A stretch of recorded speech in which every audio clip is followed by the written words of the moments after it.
Hail Comic Book Fans. Today we're talking about Rogue Sun issue 8. This is the issue where it really gets its footing and it propels the entire series. We were introduced to a new villain, we're introduced to this new concept that's coming to the fold that is really going to test and going to push Dylan as the series goes along, and with him being the new Rogue Sun. And the story starts off with this guy talking to his son Hunter, which is in college, and they're having a simple conversation. But this guy is sitting there waiting for him. And if you remember this guy, he was in, I believe, issue 1. He's the burglar bad guy with like the glass helmet that robs banks.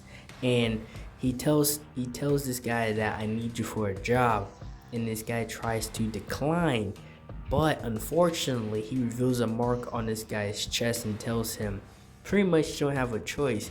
And it reveals this guy sold his soul in some way, shape, or form, because from to have this mark on his chest, and for the guy just to know he's going to show up, lets you know that this is something way deeper than it really is. And for Dylan, he's being both trained and now going back to school. And now the main parent in his life is pretty much his stepmother, the woman that his father left his original mother for in the first place. But she seems to be the only one to have a really level head, and from her perspective, she has a lot riding, like she has a lot on her shoulders, because she is responsible for the new Rogue Sun and keeping this kid alive, while also keeping him focused in everyday life as well, and trying to take care of her own kids, which try to kill Dylan and take the Soul Stone for themselves. So she's dealing with two future villains, trying to set them straight, while also trying to make sure Dylan stays on his toes as well. And obviously when he goes back to school, he's dealing with regular school stuff. He really has not changed at all when it comes to the school aspect. And now that we know Dylan more, this is not really him. He's putting on a facade to a certain extent when it comes to these people at school.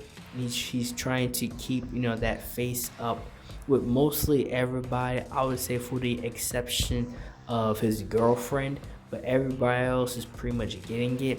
And it just shows that he's grown, but not really to where he needs to be yet. And now we're back to where these guys, these villains and goons, they're trying to summon something. They're not just trying to rob, they're not just trying to take something. They're trying to summon power of sorts. And the door appears, and the doorman pretty much tells them that, like, you guys have no right, you guys don't have no access past here. And right when they was trying to threaten the doorman, that's when Rogue Sun appears. And after Rogue Sun makes his entrance, the doorman pretty much tells him, you and the others have no pass here, and if you try again, you guys are pretty much going to get nuked if you try to come past here. And that is when now it's just between the goons and Rogue Sun.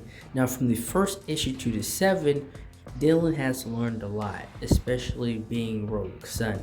So he's easily dismantles these guys, and they're trying to shoot him. Obviously it's not working, and he's just beating the crap out of everybody. Now, one of these goons is the father that he went to go and get for this mission, and unfortunately that's the main guy Rogue Sun beats up, and then he falls into the hole in the ground, and the others get away but he doesn't, and Rogue Sun just he just goes on with his night. And that's when we have this back and forth between Dylan and his half sister, because he's like, you try to take me out, I don't trust you. And she tells him, she's pretty much like, yeah, she effed up, what she did was wrong, but you took what was left of my father from me, and you're an asshole on top of it, and you pretty much need to change.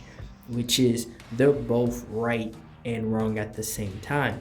And we finally go to Hunter. Hunter, the kid that he was talking to in this college, goes to the hospital because his father's in there.